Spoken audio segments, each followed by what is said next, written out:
Camila Rivas nunca imaginó que su vida daría un giro tan violento cuando aceptó un trabajo temporal como asistente administrativa en Grupo Arcan, una corporación tan inmensa que sus oficinas parecían un pequeño país con leyes propias. Ella solo buscaba estabilidad para su madre enferma, no una guerra secreta. Pero Arcan tenía un don: convertía personas comunes en soldados involuntarios. Camila venía de trabajar 4 años como mesera en un café 24/7. Allí aprendió a manejar clientes furiosos, parejas discutiendo, ejecutivos borrachos y estudiantes llorando por tareas. Aprendió a leer rostros, tonos, gestos. A detectar mentiras. A ver patrones. Esa habilidad sería lo único que la mantendría viva cuando se cruzó con Dara Mondial, la legendaria asistente ejecutiva del CEO, una mujer con 27 años en la empresa, temida y respetada como si fuera parte de los cimientos del edificio. El CEO, Adrián Soler, era un hombre frío y metódico, con fama de tomar decisiones devastadoras sin pestañear. Pero a Camila la trató con una cortesía que confundía. Al principio pensó que era simple profesionalismo, hasta que descubrió que Soler no hacía nada sin estrategia. Su primer día en el piso ejecutivo fue un ritual silencioso: miradas que evaluaban, empleados que fingían sonrisas, puertas que se abrían con tarjetas negras que ella jamás tendría. Y al centro del reino, Vera, con su impecable chongo plateado y sus trajes neutros que gritaban control absoluto. Camila notó el primer detalle extraño cuando, al entregar un archivo, Vera cerró su computadora de un golpe rápido, casi instintivo, como alguien que oculta un arma, no un documento. El segundo detalle llegó cuando revisó el sistema de archivos, un acceso inusual a la carpeta Argos, un proyecto tan confidencial que incluso su nombre estaba en clave. Pero no fue sino hasta el tercer detalle cuando Camila sintió miedo real.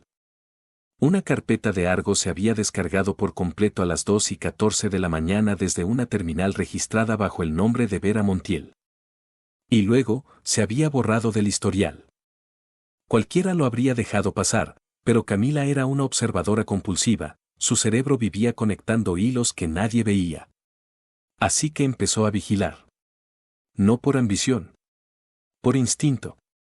Cada mañana, Vera hacía exactamente lo mismo: llegaba a las 7:03, limpiaba con una toallita desinfectante su teclado, encendía su computadora, revisaba 2 correos específicos.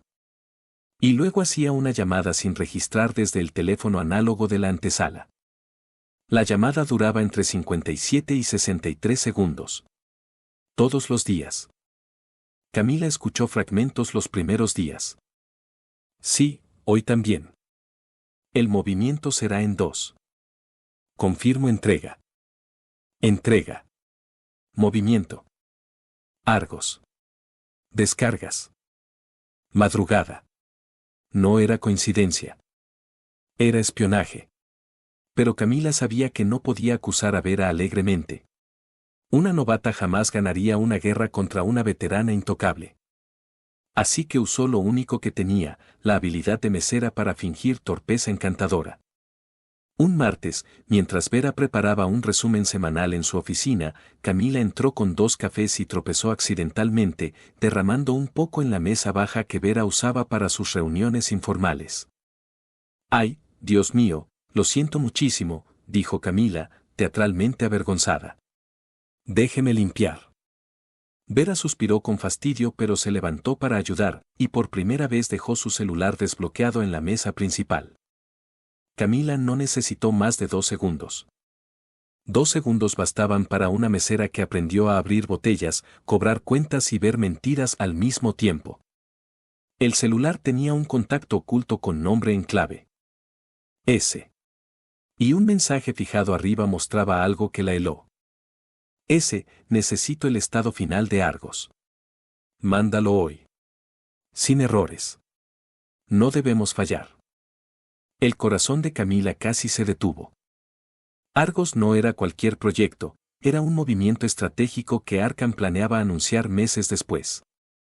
Si eso caía en manos equivocadas. Vera regresó. Camila sonrió como si nada. La bomba seguía tibia en su cabeza. Durante los siguientes 3 días, Camila siguió los patrones.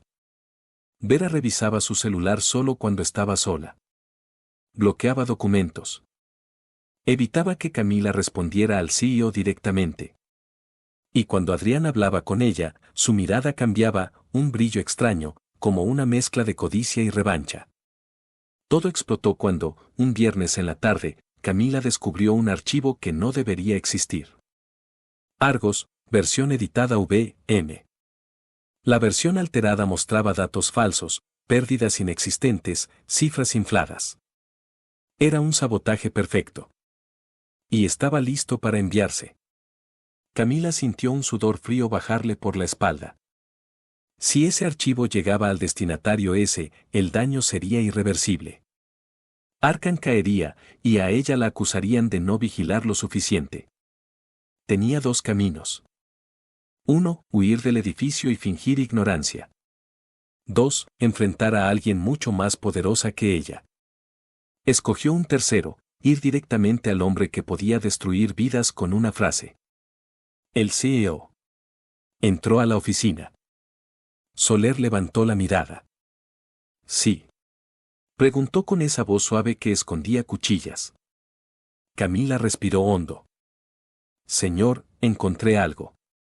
Y no sé si decirlo me va a costar el trabajo. O algo peor. Soler dejó el documento que leía. La observó, y en esa mirada Camila sintió que él ya sabía que algo estaba mal. Dime, ordenó. Camila cerró la puerta. Le mostró la evidencia. Cada archivo. Cada patrón. Cada mensaje. Soler no parpadeó en 5 segundos. ¿Estás segura? Preguntó finalmente.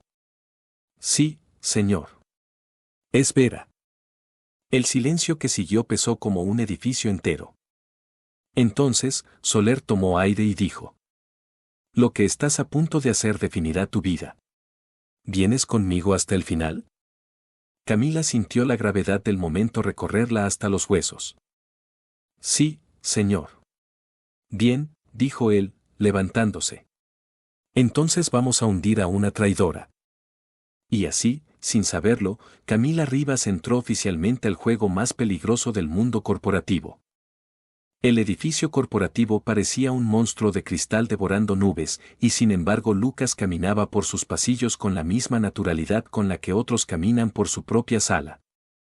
Pero esa mañana algo en él había cambiado, había un cansancio distinto en sus pasos. Una sombra que no se debía al trabajo, sino a la creciente sensación de que había cometido el peor error de su vida al firmar aquel maldito documento. Había pasado la noche entera leyendo una y otra vez esas páginas, y cada vez que veía su propia firma temblorosa algo en su pecho se encogía, como si hubiera traicionado no a la empresa, sino a sí mismo. Mientras tanto, Isabella, en el pequeño apartamento que compartía con su hijo, se había quedado despierta igual que él. No podía borrar de su mente la frase que escuchó, ese hombre no es tu problema. Le había dolido. Mucho más de lo que quería admitir. Había intentado concentrarse en su hijo, en tareas domésticas. Incluso en revisar correos viejos de trabajos que quizás ya ni existían, pero cada vez que parpadeaba veía el rostro fatigado de Lucas tratando de rescatar algo que estaba condenado desde antes de empezar. Y en un momento de absoluta sinceridad consigo misma, admitió que le importaba. Le importaba demasiado. A media mañana, el despacho del CEO se convirtió en un campo minado. Lucas había sido convocado de manera urgente, una palabra que en esa empresa significaba que algo estaba a punto de explotar. Al entrar, vio a los inversionistas alineados como jueces, al director financiero con esa mirada calculadora que nunca presagiaba nada bueno, y al CEO sentado en silencio detrás de su enorme escritorio de nogal. Lucas intentó leerlo, pero era imposible. Ese hombre tenía la habilidad de ocultar sus emociones detrás de una máscara de hielo. Lucas, empezó el CEO, entrelazando los dedos. Necesito que seas completamente honesto conmigo. Siempre lo soy, respondió él, aunque no estaba tan seguro. Firmaste un documento que no debiste firmar. Un documento que ahora nos pone en una situación delicada. Quiero saber por qué lo hiciste. La pregunta no era agresiva, pero llevaba el peso de una sentencia. Lucas tragó saliva. Miró la mesa. Miró sus manos. Miró a ese hombre que, para bien o para mal, había sido una figura casi paternal desde que lo contrató. Y entonces, dijo la verdad, o al menos la parte de la verdad que podía decir sin destruirse a sí mismo. Creí que estaba haciendo lo correcto, murmuró. Creí que estaba protegiendo la empresa. ¿Y ahora?, preguntó el CEO. ¿Sigues creyéndolo? No, admitió Lucas, con una honestidad que dolió. Ahora sé que cometí un error. El silencio cayó sobre la sala con la fuerza de una tormenta. El director financiero movió una ceja, satisfecho. Uno de los inversionistas anotó algo. Y el CEO simplemente respiró hondo, como si hubiera estado esperando esas palabras. Muy bien, dijo finalmente. Entonces vamos a corregirlo. Pero corregirlo no era tan simple como deshacer una firma. El documento tenía implicaciones legales, financieras y operativas que ponían en riesgo millones, puestos de trabajo y la reputación de todos. Lucas sintió como el peso del mundo se le venía encima, pero antes de hundirse del todo, el CEO hizo algo inesperado, se levantó, caminó hacia él y le puso una mano firme en el hombro. No vas a llevar esta carga solo. Fue la primera vez en mucho tiempo que Lucas sintió algo parecido a esperanza. Pero esa esperanza duró menos de lo que tardó en llegar un mensaje a su teléfono, una foto de Isabella, con los ojos hinchados de haber llorado. No decía nada más. No necesitaba decirlo. Lucas supo al instante que algo había pasado. Algo serio. Pidió permiso para salir un momento, y aunque el director financiero casi protesta, el CEO levantó la mano y lo dejó ir. Lucas salió del edificio como si el aire ardiera. Llamó a Isabella, y ella no contestó. Le escribió. Nada. Y entonces, sin pensarlo, fue directo a su casa. Cuando Isabella abrió la puerta, casi se desplomó en sus brazos. No porque estuviera herida físicamente, sino porque estaba rota emocionalmente. Había recibido una amenaza. Una amenaza que mencionaba el documento que Lucas había firmado, y el hecho de que ella lo había defendido. Era claro, alguien dentro de la empresa los estaba vigilando. Alguien quería hundirlos a los dos. Lucas sintió que su mundo se incendiaba. ¿Quién te envió esto?, preguntó con voz baja, peligrosa. Ella negó con la cabeza, temblando. No lo sé, pero tiene que ver contigo. Con lo que firmaste. Con todo esto. En ese momento, Lucas tomó una decisión que cambiaría el rumbo de todo. No voy a permitir que te hagan daño. No a ti. No a tu hijo. No por esto. Lucas, susurró ella. Tú no me debes nada. Te lo debo todo, respondió él. Porque fuiste la única que me dijo la verdad cuando nadie más se atrevió. La abrazó. Y en ese abrazo encontró una fuerza que no sabía que tenía. No estaba dispuesto a caer. No estaba dispuesto a rendirse. Y mucho menos estaba dispuesto a permitir que la gente que quería se convirtiera en daños colaterales. Esa noche, en silencio, mientras Isabella y su hijo dormían, Lucas se sentó en la pequeña mesa de la cocina y comenzó a preparar lo que sería la jugada más arriesgada de su vida. Demostrar quién había orquestado todo ese caos, y por qué querían destruirlo a él y al CEO al mismo tiempo. Pero lo que no sabía era que esa investigación lo llevaría a descubrir algo mucho más oscuro. Algo que pondría a la empresa, a Isabella y a sí mismo en una línea directa hacia un peligro que no imaginaba. La tormenta apenas estaba comenzando. Lucas no durmió ni un segundo. Pasó toda la madrugada revisando correos, archivos ocultos, contratos viejos, movimientos financieros sospechosos y mensajes que había ignorado por estar demasiado ocupado salvando incendios ajenos. Y fue justo en ese silencio nocturno, iluminado solo por la luz tenue de la cocina, cuando descubrió el primer hilo suelto. Un nombre. Una transferencia. Un detalle diminuto que no debería existir, pero que abría la puerta a algo enorme. El director financiero. Era él. Tenía que ser él. Había sido quien insistió en que Lucas firmara, quien filtró información a los inversionistas, quien había provocado el caos silencioso dentro de la empresa. Pero lo peor no era eso. Lo peor era descubrir que el documento que Lucas firmó no había sido creado para salvar nada, sino para hundir al CEO y dejarle el camino libre al director financiero para tomar el control absoluto de la compañía. Un golpe interno. Un sabotaje planeado desde dentro. Lucas sintió que la sangre se le helaba. Se levantó de golpe, tomó su teléfono y grabó cada hallazgo en un archivo protegido. No podía perder nada. No podía permitir que lo borraran. No podía permitir que nadie le ganara el paso. Al amanecer, mientras Isabella preparaba café sin imaginar lo que él había descubierto, Lucas se acercó a ella. La vio cansada, con el cabello desordenado, pero fuerte, incluso después de todo lo que había vivido. Y él supo, en ese instante, que no podía arriesgarla más. Isabella, dijo, con una seriedad que la hizo voltear de inmediato. Prométeme que hoy no irás a ningún lado sola. Que no abrirás la puerta a nadie que no conozcas. Lucas, ¿qué encontraste? Nada que pueda decirte sin ponerte en peligro. Solo confía en mí un poco más. Ella lo miró con una mezcla de miedo y fe. Siempre he confiado en ti, susurró. Esas palabras fueron gasolina para su determinación. Lucas salió del apartamento con la cabeza alta, pero el corazón latiéndole a mil. Sabía que ese día decidiría el destino de todos. En cuanto llegó al edificio corporativo, no tomó el elevador. Subió por las escaleras, 4 pisos de prisa intensa, hasta llegar a la oficina del CEO. Lo encontró de pie, mirando la ciudad a través del ventanal.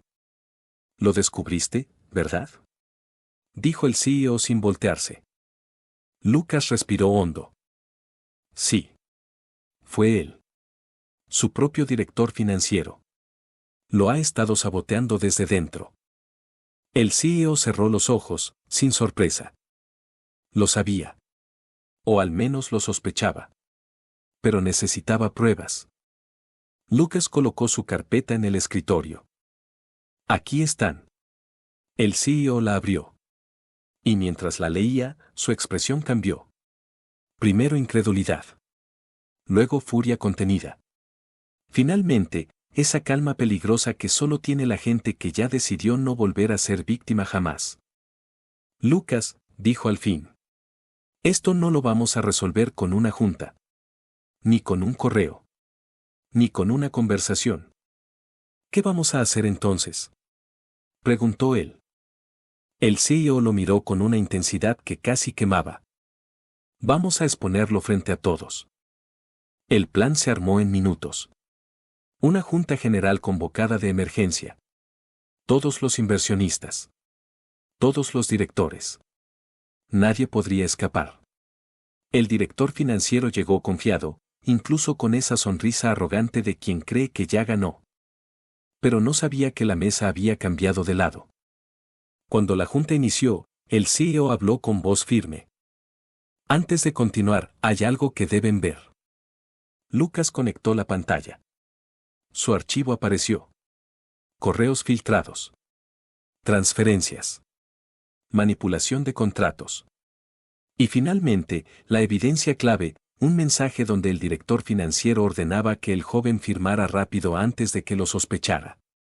Hubo un silencio absoluto. El director financiero se puso pálido. Los inversionistas empezaron a murmurar. Y el CEO, con la calma de un juez, dijo: traicionó a esta empresa. Y casi destruye la vida de 2 personas inocentes.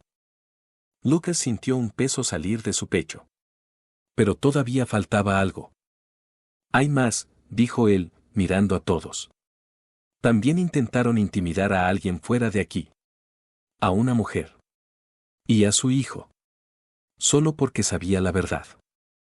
Ese detalle hizo temblar la sala. Nadie esperaba que fuera tan lejos. La imagen del director financiero quedó destrozada en segundos. Y aunque él intentó justificarse, nadie lo escuchó. Fue despedido en ese mismo instante y escoltado fuera del edificio. Pero lo más inesperado no fue eso. Fue lo que hizo el CEO después. Se volvió hacia Lucas. Delante de todos. Tú arreglaste lo que nadie más pudo arreglar.